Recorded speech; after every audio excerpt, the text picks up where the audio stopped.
अपने घर पर टीचर साक्षी अपने स्टूडेंट्स के एग्जाम पेपर चेक कर रही थी। तभी उसके पति संजय उसके बगल में आकर बैठ गया। संजय अपने मोबाइल में मस्त था, गेम खेल रहा था। अचानक साक्षी की आंखों से आंसू बहने लगे। वो जोर जोर से रोने लगी। जब संजय को रोने की आवाज आई तो उसने मोबाइल से बिना आंख हटाए पूछा कि क्या हुआ साक्षी, रो क्यों रही हो? मुझसे नाराज हो क्या? साक्षी बोली, नहीं, मैं तुमसे नाराज नहीं हूं। दरअसल मैंने स्कूल में परीक्षा के तौर पर एसे राइटिंग में एक बहुत ही अच्छा विषय दिया था कि अगर आपकी इच्छा हो तो क्या बनना चाहेंगे। पति संजय जोर से हंस पड़ा। तो इसमें रोने वाली क्या बात है? फालतू में मेरा गेम खराब कर दिया। साक्षी बोली, संजय 2 मिनट फोन छोड़ो और ये देखो एक बच्ची ने क्या लिखा है उस एसे राइटिंग में। तुम खुद पढ़कर रो पड़ोगे। संजय ने कहा, अरे मैं थका हुआ हूं, प्लीज तुम पढ़कर सुना दो।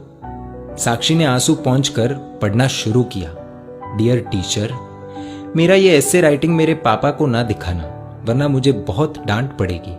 मैं जब भी घर जाती हूँ तो मेरे मम्मी पापा मोबाइल में बिजी रहते हैं। मेरी तरफ देखने का भी बहुत कम टाइम मिलता है उन्हें। मोबाइल का इतना ध्यान रखते हैं वो, इतनी केयर करते हैं मोबाइल की। वो मुझसे ज्यादा तो उनके फोन से प्यार करते हैं। मेरे पापा और मम्मी शाम को थक जाते हैं, लेकिन उसके बाद मेरे साथ वक्त नहीं बिताते, अपने मोबाइल के साथ वक्त बिताते हैं। उनके पास उनके मोबाइल के लिए बहुत समय है, लेकिन मेरे लिए बिल्कुल भी समय नहीं है।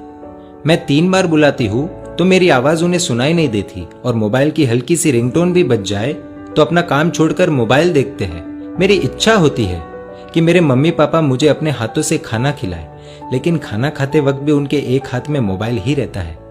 मैंने तो सुना था सुबह उठकर एक माँ अपने बच्चों को उठाती है, देखभाल करती है, लेकिन मेरी मम्मी सुबह उठते ही मोबाइल देखती है, मुझे कभी नहीं उठाती।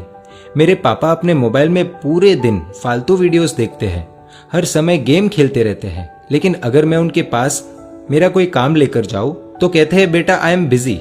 इतना ही नहीं, अब मेरी मम्मी ने खुद के वीडियोस बनाने शुरू कर दिए हैं, इसीलिए कई बार रात में देर से सोती है तो सुबह देर से उठती है। और सुबह जब मेरा टिफिन तैयार नहीं रहता तो मुझे पैसे देकर कहती है कैंटीन में खा लेना। मेरे टिफिन से भी ज्यादा जरूरी मम्मी को उनका स्मार्टफोन है। हाँ, डॉटर्स डे के दिन दोनों मेरे साथ फोटो लेते हैं, और वो मेरे लिए नहीं, अपने अपने स्टेटस में डालने के लिए, जिससे दुनिया को पता चले कि वो भी ट्रेंड के साथ चल रहे हैं। वीडियो कॉलिंग पर अपने दोस्तों के साथ 1-1 घंटे तक बातें करते हैं, लेकिन जब मैं कोई कहानी सुनाने कहूँ तो कहते हैं बेटा इंटरनेट पर सुन लो। वो दोनों ही मेरी आदतें बिगाड़ रहे हैं। फिर कल अगर मैं गलत रास्ते पर चली गई तो पूरी दुनिया मुझे गलत बताएगी। इसलिए मेरा हमेशा से सपना रहा है कि मैं भी एक स्मार्टफोन बन जाऊं, पूरे दिन अपने पापा के हाथों में रहूंगी, रात को सोते समय भी उनके आंखों के सामने रहूंगी, सोने के बाद भी उनका हाथ मुझ पर ही रहेगा।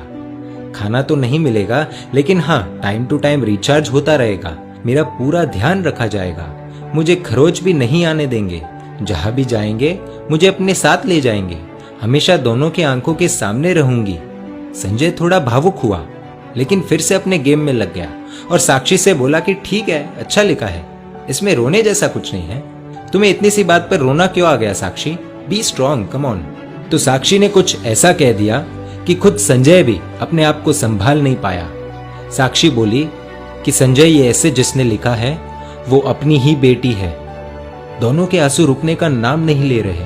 भागते हुए अपनी बेटी की बेडरूम में गए, देखा कि वो अपने मम्मी पापा की तस्वीर से लिपटकर सो रही है।